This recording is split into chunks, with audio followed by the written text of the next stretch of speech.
Hotep à tous, bien-aimés frères et sœurs. Vous savez quoi? Pour une fois, enfin. Mais il a fallu du temps pour Tshisekedi pour agir.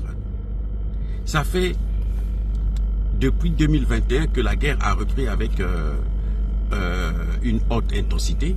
C'est seulement maintenant que Tshisekedi pense qu'il faut interdire à Rwandais de survoler le sol congolais.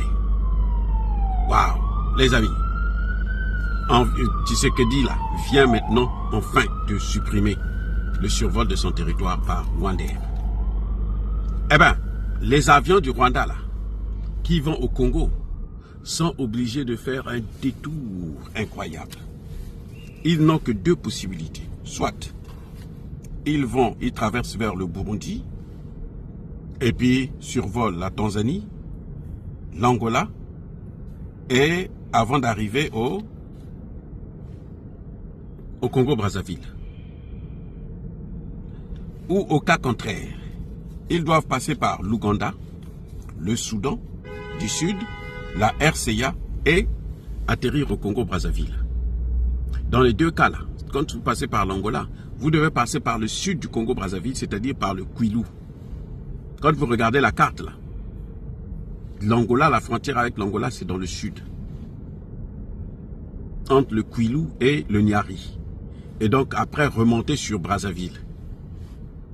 Ce qui fait que un vol qui pouvait vous coûter par exemple $500, ça va vous coûter peut-être 750 ou 1000 $. Et il y a des vols ce matin qui ont été annulés parce que qui partaient, non pas à Brazzaville, mais qui partaient à Londres. Vous savez pourquoi? Parce que il est interdit au vol de survoler, au vol de Rwandais de survoler le sol congolais. Ils sont obligés de trouver un autre schéma. Maintenant, si le Burundi aussi dit que moi, je n'ai pas envie de vous voir survoler mon territoire, eh bien, ça va être difficile. Hein? Déjà que le tourisme au Rwanda est en baisse, en difficulté, alors, merci les dégâts. Vous avez vu, ça fait pas longtemps que la RDC a fermé son ambassade, a suspendu les relations diplomatiques avec le Rwanda. Mais Tshisekedi est lent. Ça, c'est un problème que le président Tshisekedi a. Il faudrait qu'il corrige ça maintenant. Parce que ça suffit. Vous voyez? Donc, les amis, nous saluons cette décision, bien entendu. Même si elle est venue très tard, mieux vaut tard que jamais, comme disait l'autre. Mais en tout cas, il faut que le président Tshisekedi puisse prendre l'habitude de réagir en temps réel. Il prend trop de temps pour réfléchir. Je ne sais pas qui l'aide, quels sont ses conseillers, qui font que le président puisse être toujours en retard dans la décision. Parfois, il vient quand l'époux est déjà parti. Il est déjà passé. Ça, c'est la femme inconsciente qui dort au lieu d'attendre l'époux. Parce que elle ne peut pas prendre les décisions à temps.